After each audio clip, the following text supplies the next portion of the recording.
मनाली का ये वही इलाका है जिसे 2023 और 2024 की बारिश और बाढ़ ने तबाह कर दिया था। मुख्यमंत्री सुखविंदर सिंह सुक्खू समेत राज्य सरकार के कई मंत्री और अफसर यहां पहुंचे थे। बड़े बड़े वायदे किए गए, बड़ी बड़ी घोषणाएं भी हुई, लेकिन आज 2025 में भी जमीनी हकीकत वही की वही है। मनाली से 5 किलोमीटर की दूरी पर अब उस स्थान पर खड़ा हूं जिस जगह में खतरा किस तरीके से यहां पर मंडरा रहा है उसकी तस्वीर आपको दिखा देता हूं। नेहरू कुंड में पहुंचने के बाद क्या कुछ तस्वीर है उसकी पहली झलक आपको दिखा देते हैं। हालांकि व्यास नदी का जलस्तर जो है वो कम हो गया है, कहीं ना कहीं ये राहत की बात है, लेकिन ये राहत कब आफत में बदल जाए ये कहा नहीं जा सकता है, क्योंकि यही वो स्थान है जहां से व्यास नदी का रुख बदल सकता है। क्योंकि इस लोकेशन पर अगर नदी का पानी बढ़ा तो कहीं ना कहीं यहाँ से व्यास नदी का पानी घुसकर जो है वो बाहंग की तरफ बढ़ सकता है और ये नेशनल हाईवे 3 जा रहा है और ऐसे में फ्लड प्रॉन एरिया इसे माना जाता है। और कहीं ना कहीं बरसात के बाद ये इलाका इस वक्त सबसे ज़्यादा खतरनाक है। इनसे पूछ लेते हैं, आपकी ड्यूटी कब से है यहाँ पर? पिछले 3 दिनों से। तो आपने देखा कि यहाँ पर नदी का पानी जब बढ़ता है तो यहाँ आने का भी खतरा बना रहता है? वो तो है ही, जब खतरा तो है ही पानी तो अगर यहाँ से पानी घुसा नदी का तो कितनी दूर तक मार करेगा? ये तो मनाली तक करेगा, नीचे तो नीचे तो बहुत पुल तक। तो यहाँ से बांग वाले एरिया में घनी आबादी रहती है? हाँ, बांग में बहुत ज़्यादा है। तो आप भी यहाँ मॉनिटर करते हैं कि व्यास नदी में अगर बाढ़ आए तो लोग इस तरफ ना रुख करें? वो तो रोकते ही हम तो। और ये वाली सड़क भी अब बंद हो चुकी है? हाँ, ये पिछला पुराना रोड है वो भी बंद हो गया, पलचान की तरफ से। हाँ जी, बिल्कुल। तो आप ये देख सकते हैं कि ये नेहरू कुंड की पहली लोकेशन है जहाँ पर खतरा जो है किस तरीके से बांग की ओर बढ़ रहा है। चलिए दूसरी लोकेशन की तरफ आपको लेकर चलते हैं और वहाँ से मौजूदा तस्वीर दिखाते हैं कि लोकेशन 2 में व्यास नदी क्या कुछ रौद्र रूप दिखा रही है। बाहंग का ये इलाका जिला डिजास्टर मैनेजमेंट अथॉरिटी की प्राथमिकता की सूची में टॉप 3 पर रखा गया है। इसके बावजूद सुरक्षा के नाम पर अब तक सिर्फ कागजी दावे हुए हैं। यहाँ के लोग सालों से सुरक्षा दीवार की मांग कर रहे हैं, लेकिन नतीजा सिर्फ कागजी वायदों में है। चलिए अब हम नेहरू कुंड से दूसरी लोकेशन पर आ चुके हैं। ये इस बाहंग इलाके के बीचों बीच है और यहाँ की तस्वीर दिखाना क्यों ज़रूरी है उसको तस्वीरों के ज़रिए समझाने की कोशिश करते हैं। आप देख सकते हैं कि यहाँ पर किस तरीके से खुला इलाका दिखाई दे रहा है। हालांकि इससे पहले यहाँ पर दुकानें हुआ करती थी, महज शटर्स बचे हैं। उसके अलावा पीछे के हिस्से की अगर मैं बात करूं तो नदी जो है इस पूरे ही स्ट्रक्चर को बहाकर ले जा चुकी है। व्यास नदी का रौद्र रूप इस बाहंग के इलाके में किस तरीके से नुकसान पहुंचा रहा है उसकी जीती जागती तस्वीर है, क्योंकि नदी ने अपना कोर्स बदल दिया है। अगर नदी यहाँ से घुसी तो बीचों बीच गांव से होते हुए ये नदी कितना विनाश कर सकती है उसकी तस्वीर जो है वो कल्पना में ही आप समझ सकते हैं कि नुकसान कितना ज़्यादा होगा। हालांकि राहत की बात यह है कि व्यास नदी का जलस्तर जो है वो कम हो चुका है। यहाँ पर कुछ एक प्रभावित लोग हैं, उनसे पूछ लेते हैं क्या कुछ मौजूदा तस्वीर है। भाई साहब, ये इलाका क्यों बाहंग के लिए ख़तरा बना हुआ है? ये देखिए जी, लगातार जो बाढ़ आ रही है और बहुत ही जैसे कि यहाँ पे प्रशासन की तरफ से भी कोई ये अपना सुरक्षा की जो दीवारें हैं उनका व्यवस्था नहीं की गई है, जिस वजह से काफ़ी नुकसान हुआ है। ये 3-4 दुकानें टूटी है और इनका सामान भी बाढ़ में चला गया है। तो ये तो अभी कब हुआ है ये सब? ये अभी 2 दिन पहले हुआ है। अचानक से बारिश उतनी तेज़ नहीं हुई, लेकिन अचानक से पीछे बादल फटने की खबर मिली और उसके बाद ये दुकानें बह गई। तो अभी डर के साए में क्यों लोग यहाँ पर मजबूर हो रहे हैं? नदी तो कम हो चुकी है, बाढ़ का खतरा भी नहीं है। नहीं, ये तो देखिए हर साल जितने भी जो लोग यहाँ पे रहते हैं वो डर के साथ ही उन्हें जीना पड़ रहा है। और यहाँ पे जो होनी चाहिए यहाँ पे क्रेट वॉल या जो अपना RCC है, पक्की दीवार होनी चाहिए, पक्की, जिससे पानी से लोगों को खतरा कम हो। तो सरकार तो कह रही है कि हमने हर वो संभव कोशिश करने की कोशिश की है जिससे लोगों को बचाया जा सके। देखिए जी, सरकार की तरफ से अभी तो इतने काम यहाँ पे नहीं हुए हैं। अगर काम होते तो लोग यहाँ पे सहमे हुए, डरे हुए नहीं रहते, वो चीज़ थी। बाकी बाढ़ का खतरा तो हर साल ही रहता है जी यहाँ पे। बिल्कुल। आपका क्या नाम है? आप इसी इलाके में रहते हो? मेरा नाम विक्रांत है और मैं इस इलाके में रहता हूँ और ये मेरा घर है साथ में। बाकी यहाँ पे आप देख सकते हैं, यहाँ पे प्रॉपर हमारे को सेफ्टी के नाम पे कुछ भी नहीं है।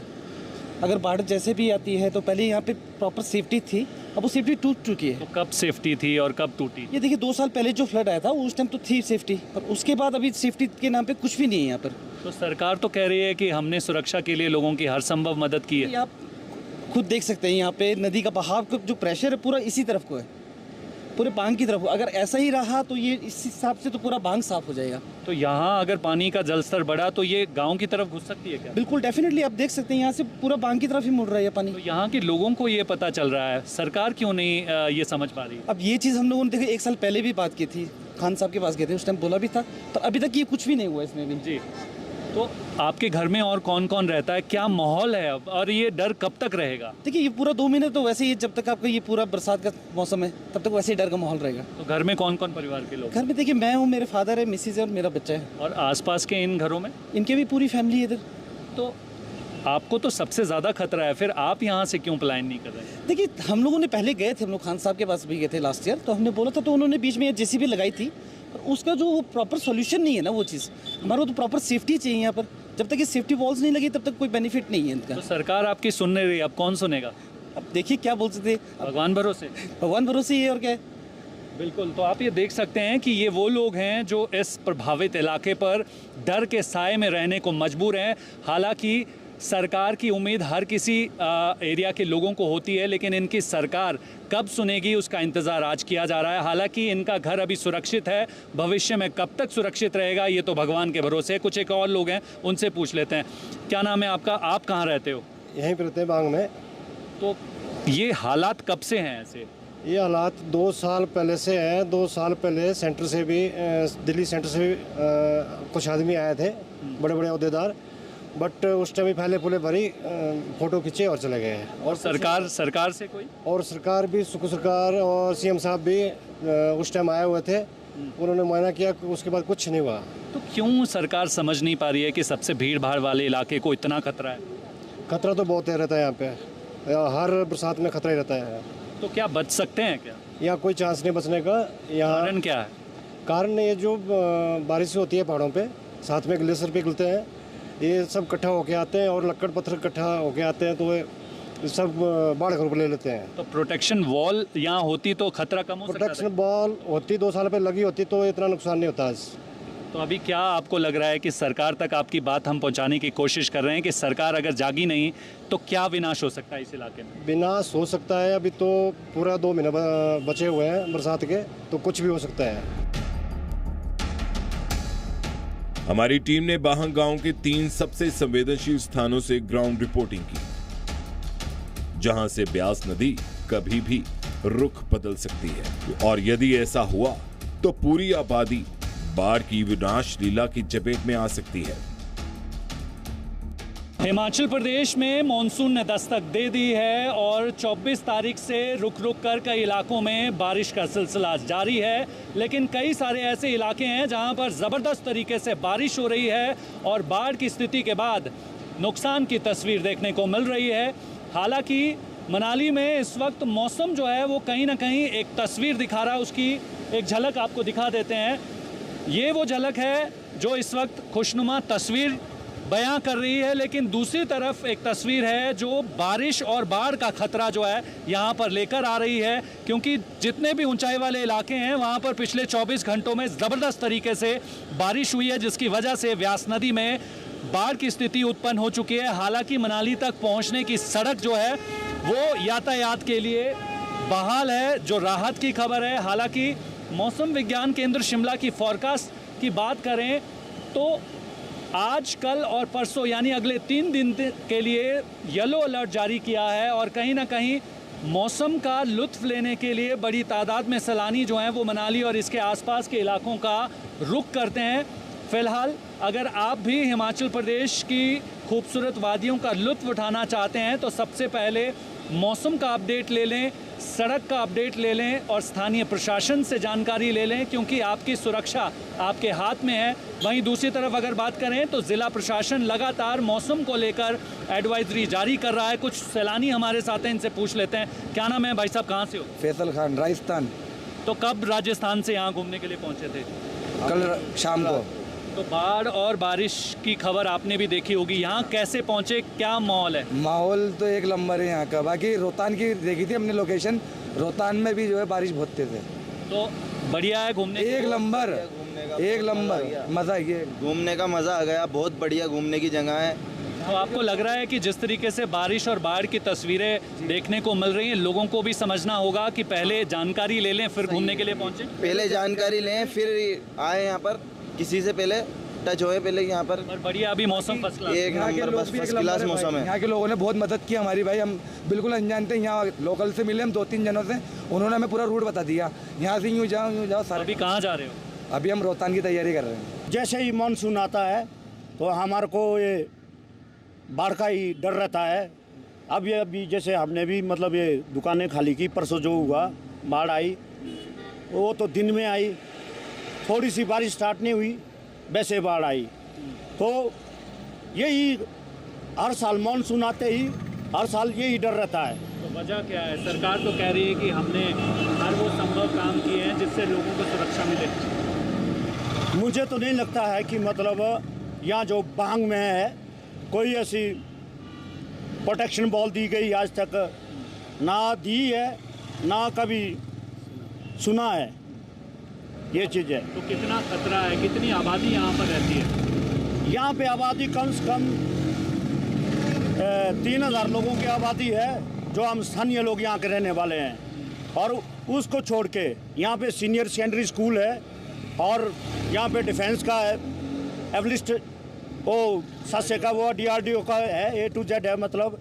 और उसके बाद ऊपर जो हमारा ब्रिज है, नहरकुंड का ब्रिज करोड़ों का बना हुआ है, वहाँ से जो है नदी का पूरा फ्लो बना हुआ है। जैसे कभी भी वहाँ से अगर नदी ऊपर चढ़ गई तो पूरा सब कुछ ख़त्म हो जाएगा, तहस नहस हो जाएगा। अभी तो मानसून शुरुआत है, कितने महीने तक डर लगा रहता है? ये हमारे को मैक्सिमम शायद 20 सितंबर तक का लगता है कि हमारे को 20 सितंबर तक हमारे को अपनी सुरक्षा स्वयं करनी पड़ेगी। तो सुरक्षा की दीवार अगर लगा देते तो नुकसान का जो खतरा है वो कम हो सकता था? बिल्कुल जी, बिल्कुल बिल्कुल खतरा का सवाल ही नहीं रहता। तो सरकार क्यों नहीं जाग रही है? अब इसके लिए सुना है कि नीचे पैसा बहुत आया हुआ है, अब पता नहीं कहाँ पैसा लगा हुआ है, कहाँ लगा रहे हैं। यहाँ तो मतलब कोई पैसा नहीं लगा हुआ है, दिख रहा जो पीछे देखो क्या हाल है, कभी भी मतलब नदी कहीं से भी घुस सकती है, ये चीज़ है। तो अगर ये घुस गई तो सिर्फ गाँव को नुकसान होगा या फिर कुछ और इलाके भी प्रभावित होंगे? देखो जी, वैसे तो ये जो रोड है ना जहाँ हम खड़े हैं, ये NH रोड है, लेह लद्दाख जाता है, डिस्ट्रिक्ट लौल जाता है। मतलब देखा जाए सुरक्षा की दृष्टि से तो सब कुछ ख़त्म हो जाएगा।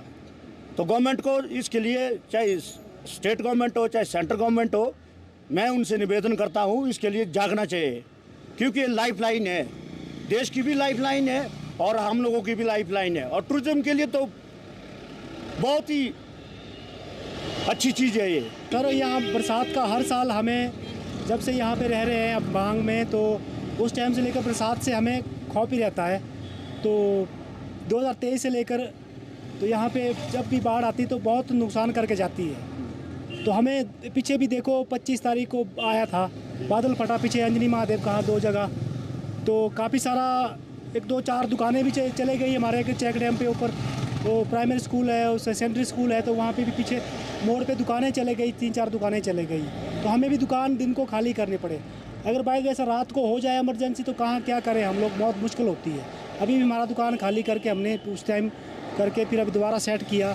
तो सेफ्टी का कोई इसमें कोई है ही नहीं यहाँ पे कि सेफ्टी बॉल लगवाया, कोई कुछ किया। सरकार तो कह रही है कि हमने हर सुरक्षा के इंतज़ाम चाक चौबंद करने की कोशिश की है, सुरक्षा दीवारें लगाई जा रही हैं। वो नहीं सर, कुछ नहीं किया। जो किया था पीछे 2-3 बार इन्होंने LNT वगैरह जैसी मशीनें लगाई थी, नाले सीधे किए उन्होंने, बाकी और भी प्लेट बाल कोई वैसे लगाया नहीं, हमारे सामने नहीं लगाया है। इधर बांग से लेकर पलचार नीचे एरिया में आपके मनाली ब्रिज तक वैसे उतना सेफ्टी बाल कोई लगाया नहीं अभी। पूरे कुल्लू डिस्ट्रिक्ट में सबसे ज़्यादा खतरनाक जगह ये क्यों है? खतरनाक जगह इसलिए है कि ये थोड़ा एकदम एवरेस्ट मतलब माउंट पे पड़ता है, कहने का मतलब कि एकदम पहाड़ी एरिया, वहाँ से एकदम बादल फटने के डर रहते हैं। पहाड़ एकदम पानी के भरे हुए हैं, तो यहाँ कभी भी कुछ भी हो सकता है, इसमें कोई गारंटी नहीं है किसी। तो कितने लोग प्रभावित होंगे?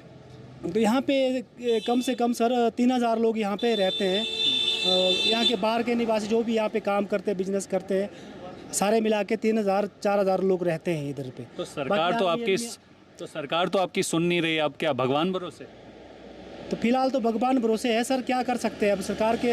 हम मांग करते हैं सरकार से कि यहाँ पे जल्द से जल्द जो भी है कि प्रशासन जो भी हिमाचल का हो या अपना सेंट्रल सरकार गवर्नमेंट हो, तो यहाँ पे जो भी हो तो लगाने के लिए हम मांग करते हैं कि क्रिकेट बॉल हो, आरसीसी बॉल हो, जो भी हो अच्छा पक्के से पक्का हो जाए, तब हम सुरक्षित हैं। नहीं तो सर यहाँ पे बांग एरिया में सुरक्षित कोई भी नहीं है। तो 8-9 साल हो गए बांग में रहते हुए, लेकिन हर साल डर का माहौल बना रहता है। हर साल जब मौसम आते हैं उस टाइम हमें सामान सारा खाली करना पड़ता है और इतनी प्रॉब्लम हो रही पूछो मत, बहुत ज़्यादा प्रॉब्लम। सरकार ध्यान नहीं दे रही है। हम हर साल सरकार को बोलते हैं कुछ ना कुछ करो, लेकिन नहीं कर रहे। हमारे लिए बहुत प्रॉब्लम है, इसका कुछ समाधान होना चाहिए। अगर ये रास्ता बंद हो गया सबके लिए प्रॉब्लम है, और लाहौल के लिए प्रॉब्लम है, टूरिज्म के लिए प्रॉब्लम है, सबके लिए प्रॉब्लम है। इसलिए जल्द से जल्द ध्यान देना चाहिए। तो सरकार तो कह रही है कि लोगों की सुरक्षा के लिए हर संभव कदम उठाए जा रहे हैं। नहीं, अभी बांग में तो कुछ नहीं उठाया हुआ है, ना ऊपर नहर कुंड से लेके नीचे तक कुछ नहीं किया है उन्होंने अब तक। तो नदी कहाँ से घुस सकती है? कोई पता नहीं था कदर को आती है। जहाँ अगर सेफ्टी बोर्ड लगी हो तब पता लगे, सीधी जाएगी। है ही नहीं, कोई रास्ता ही नहीं इसको, जहाँ मिलता चले जाती है। रिहाइश इलाकों की तरफ आए तो कितना बड़ा नुकसान हो सकता है? बहुत ज़्यादा नुकसान होगा। ये तो सरकार को सोचना चाहिए। अभी ये तो बहुत सबके लिए प्रॉब्लम है। हमारे लिए जो तो है ही है, हर जो रहते हैं, जो आने वाले बाहर से प्रवासी, उनके लिए भी प्रॉब्लम बहुत ज़्यादा है। जाम लग रहा है, बुरे हाल, सब कुछ हो रहा है। सरकार ध्यान दे नहीं रही है। तो प्रशासन और मुख्यमंत्री जब यहाँ आए थे तो क्या बातें हुई थी? उन्होंने तो वादे किए थे हम ये करेंगे वो करेंगे, कुछ नहीं हुआ। अभी किया ही नहीं कुछ भी। तो नुकसान हो जाए उसके बाद रिलीफ देने तो आते हैं, लेकिन बचाने कोई नहीं आता, कुछ नहीं देख रहे, ध्यान कोई नहीं आया। नहीं, अभी भी दरिया नदी पूरी इधर को घुस गई रोड की तरफ। अभी कोई सेफ्टी नहीं। अभी बरसात शुरू हुई है, अभी कोई पता नहीं, 3 महीने अभी और बरसात के लिए। अब सितंबर में जाके ख़त्म होगी, उस तक डर ही है। हम सामान सारा उठा लिया, क्या करना। इसने बहुत ज़्यादा प्रभावित किया, और ख़ासकर गोशाल गाँव के लिए बहुत ही मुश्किल हो रहा है, क्योंकि यहाँ पे पुल नहीं है। तो उस वजह से हमारा जो छोटा पुल लकड़ी का था वो भी ले गए। अब लोगों को परेशानी है, बांग आएंगे तो कहाँ जाएंगे, सामान ले जाएंगे तो कहाँ से ले जाएंगे। स्कूल के बच्चे भी यहाँ पे पढ़ने आते हैं। स्कूल के बच्चों के लिए भी नहर कुंड होके जाना पड़ता। कितना किलोमीटर दूर? यहाँ से 2 किलोमीटर, आना जाना 4 किलोमीटर हो जाता है। तो बच्चे जब तक स्कूल में रहते हैं डर रहता है, जब बारिश हो रही होती है तो? बच्चे जो स्कूल में रहते तो डर ही रहता है, और स्कूल वाले जल्दी छुट्टी दे देते हैं उनको। फिर वो तो आगे सरकार का फरमान होता है कि अगर बारिश होती है तो आप लोग स्कूल से छुट्टियां दे दें। तो सरकार तो कह रही है कि हमने फ्लड प्रोटेक्टेड एरिया के लिए फ़ंड दिया है, प्रोटेक्शन वॉल, हर संभव जो है काम करने की कोशिश कर रहे हैं। नहीं, यहाँ तो कोई वो आया नहीं। यहाँ हमने तो खुद यहाँ पे पैसा लगा के, खुद मशीन लगा के थोड़ा सा काम किया है। सरकार की तरफ से हमारे लिए अभी कोई पैसा नहीं आया, और ना ही सरकार की तरफ से यहाँ पे नदी में कोई काम हुआ है। तो आपको लगता है कि अगर सही समय रहते अगर इसको ठीक नहीं किया तो नामो निशान भी बांग का मिट सकता है? वो तो पक्की बात है, क्योंकि हर साल हो रहा है। सरकार यहाँ आती है, देख के जाती है, बोलते हैं कि हम फंड वो दे रहे हैं, लेकिन काम होता ही नहीं है। अगर ऐसा ही हाल रहा तो किसी दिन बांग नक्शे से ही मिट जाएगा, नाम ही नहीं रहेगा। ये नहीं कि बांग के लिए, खुशहाल के लिए भी हो जाएगा। जरूरी नहीं कि नदी सिर्फ बांग के लिए आएगी, ये कहीं भी मुड़ सकती है। नेचर है इसका, वो कर भरोसा नहीं है। तो सरकार समझ क्यों नहीं पा रही है जब इतनी गंभीर समस्या है?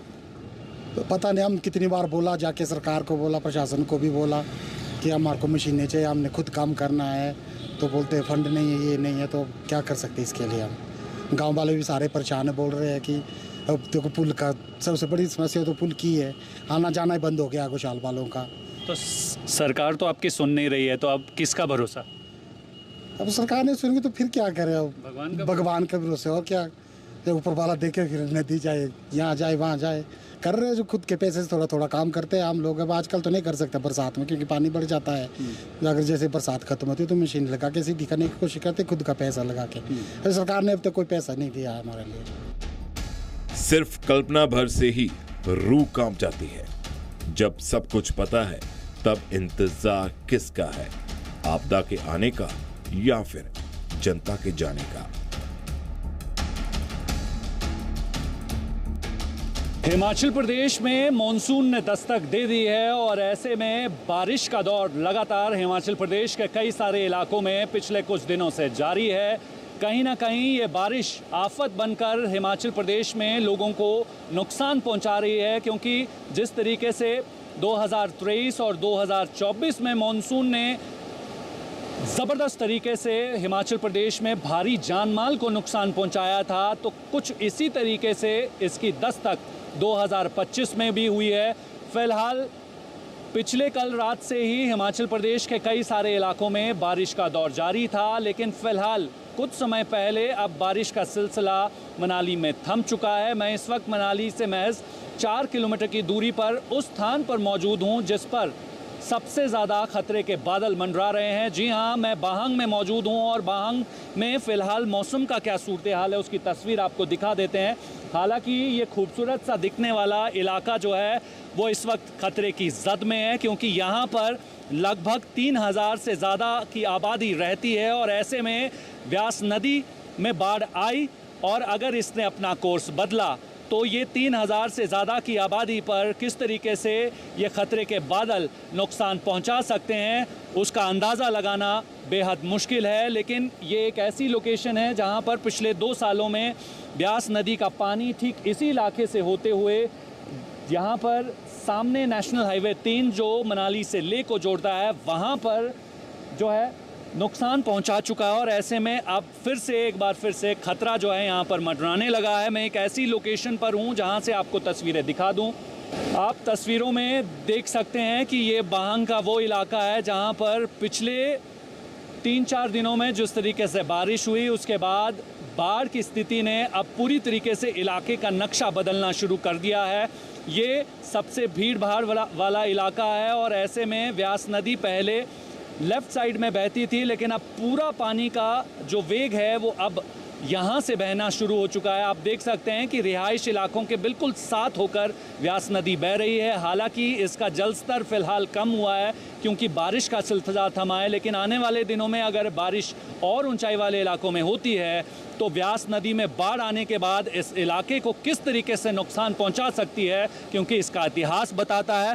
फ़िलहाल जिस तरीके से 2023-2024 में बाढ़ आई थी तो इस इलाके को सबसे प्रायोरिटी पर जो है डिज़ास्टर मैनेजमेंट अथॉरिटी ने रखा था, लेकिन इसके बाद कई सारे इलाकों में प्रोटेक्शन वॉल लगाई गई, लेकिन प्रशासन और सरकार इस इलाके को प्रोटेक्ट करना फिलहाल भूल चुकी है। संदीप सिंह जी, मीडिया मनाली, हिमाचल प्रदेश।